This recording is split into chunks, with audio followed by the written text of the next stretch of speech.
carraa fi filannoodhaan kan guutamedha.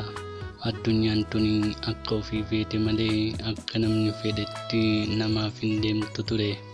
Uummata keenya naannoo Somaalee irraa buqqa'anii magaalaa Adaamaa qubatan keessaa haalli jireenya maatii tokko baay'ee kan nama gaddisiisuuf namatti ulfaatu ta'uusaa akkuma argineen dubbisuu eegalle. Maatiin kun maal akka nuun jedhu isaanuma irraa erga adda baafannee booda walitti deebina.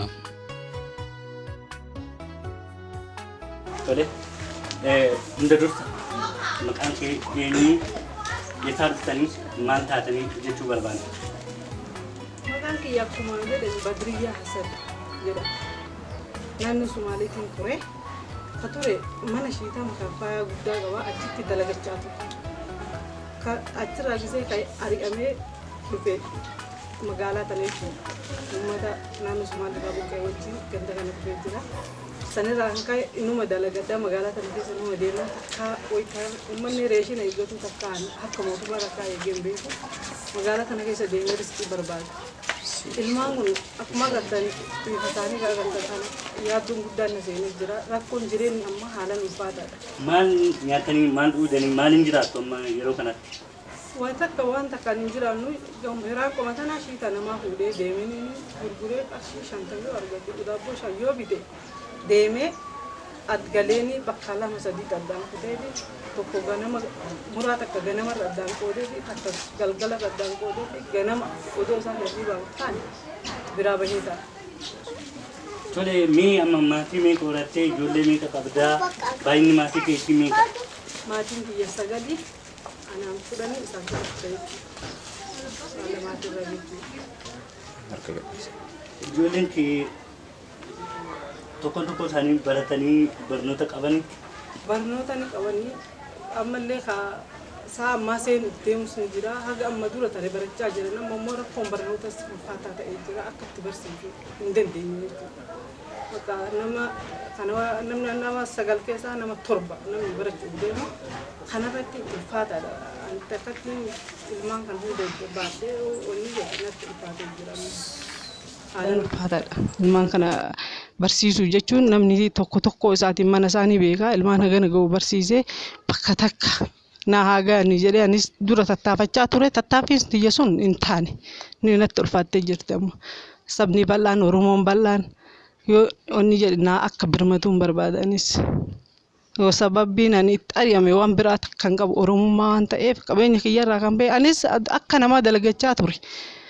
Akkuma namni dalagatu dalagachaa ture. Kanaafuu amma wanni nan jedhu sabni bal'aan Oromoo bal'aa keessa waan jiruuf deeggarsa isaanii anaaf akkana cinaa dhaabbattan jechuu barbaade. Akkuma argaa jirtanii mana isaanii kana keessa wanni tokkollee akka hin jiraanne mul'ata. Uummanni Oromoon isin malee maaliin qaba? Dhaloota lafaa dhufaa ilmaan teessan na harkatti kufuuf qarqara boollaa dhaabbatteerti jetti. Kanaafuu na qarqaraa ilmaan koo lubbuu isaanii baraaraa barnootaafis jireenyaafis wabii na tayaa Rabbii gaditti jechuun waamikeetiniif gooteerti.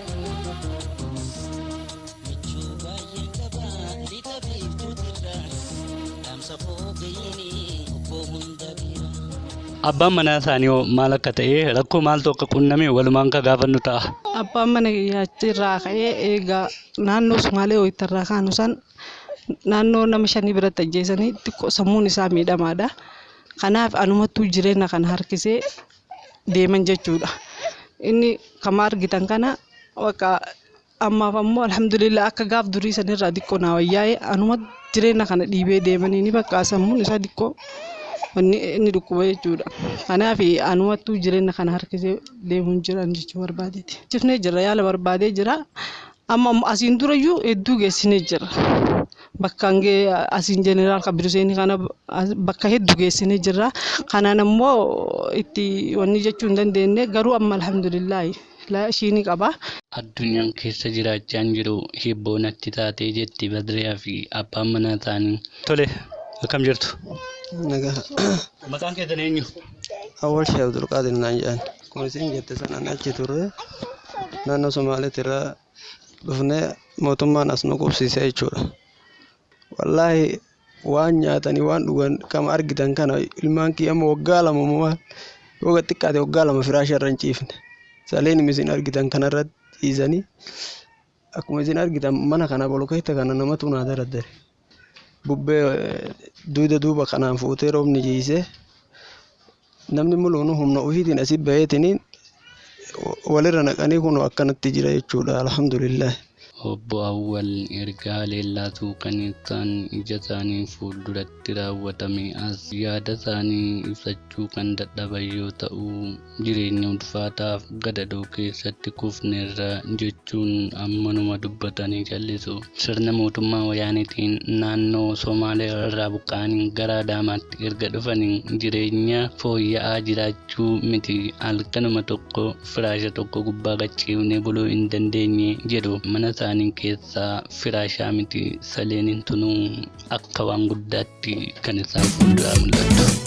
Yaa jiruu addunyaa galma keessummoota namuu sitti waruu numa geggeessita. Maaliif keessummaa kee bikka lama kootta gariif tole ooltee hamaa araraata. Cubbuutu saaree sirra dhugaa waalee nurraame afaan wallaallee bara. Cubbuutu saaree sirra dhugaa waalee nurraata afaan wallaallee bara.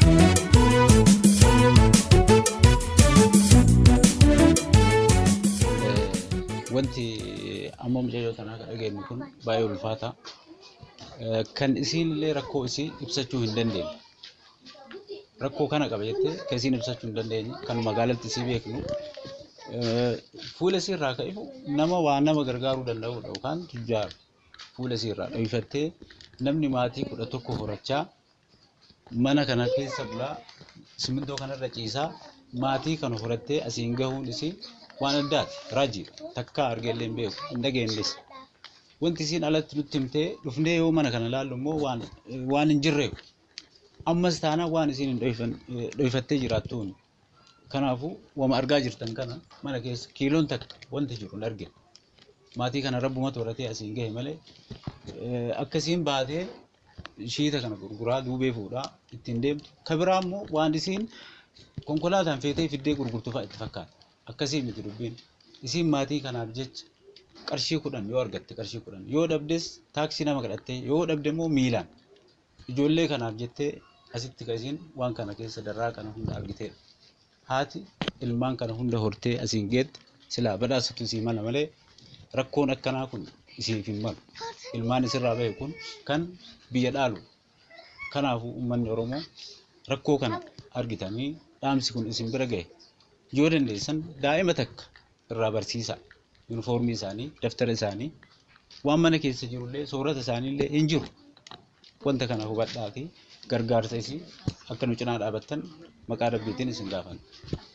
Kanumarraa kaaneeti gaa hanga kana bakka ofii gargaaruu dadhabnetti uummanni Oromoo bal'aa sababa dhimmi isaan qabeenya isaanii keessaa baasee rakkoo kanaaf isaan saaxile dhimma Oromooti waan ta'eef humna qabdaniin wanta dandeettaniin daa'ima nama 9 qabdi si wajji 10 abbaa warra waliin 11 inni ammoo yeroo sanitti waan irra gahee fi wanta ijaan arge san irraa kaka'e sammuun isaa miidhameera.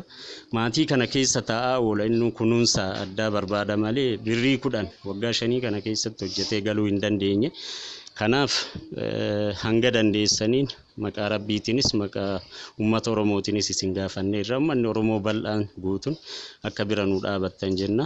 Galitti illee qabaannee hin gargaaru. Abbaan manaa waan dalaguun qabu.